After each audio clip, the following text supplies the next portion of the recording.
I thought that the TED Talk had a lot of very useful information, and it was a really interesting video, and I thought it was really interesting how he just kind of gave it all of what he thought, even though some of his views I wasn't really sure if I completely agreed with him, but I thought it was interesting how he said he was kind of putting his job on the line, kind of just telling everyone how he really felt about insulin resistance. And so some stuff that I found was on Pharmacy Times. According to them, the U.S. has an estimated of about 60 to 70 million people that are affected by insulin resistance.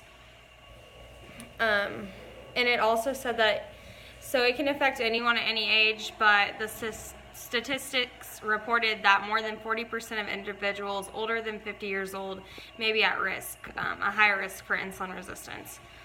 And I also found that according to the CDC, more than 100 million U.S. adults are now living with diabetes or prediabetes, which is a lot of people, which can also lead to bigger problems and more illnesses.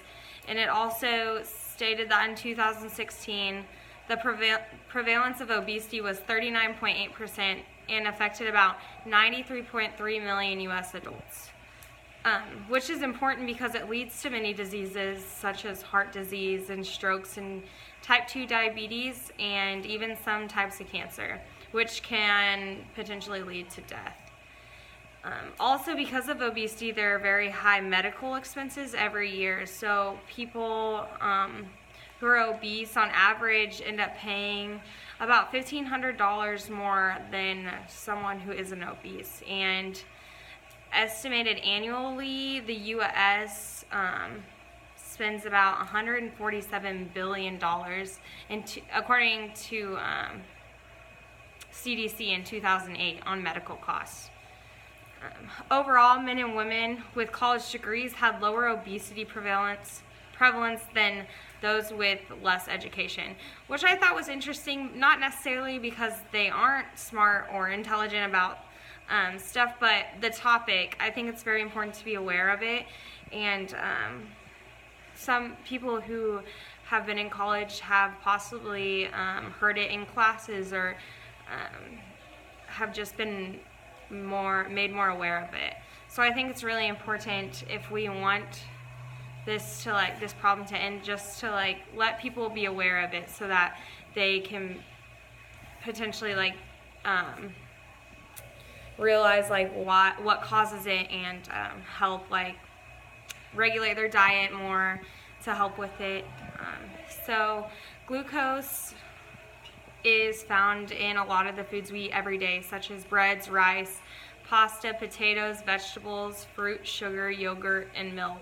I know that I eat most of those foods every day, so I have a lot of glucose in my diet, and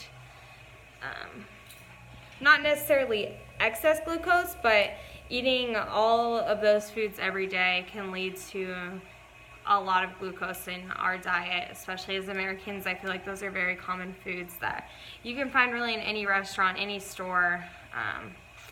So how can we stop the epidemic of insulin resistance?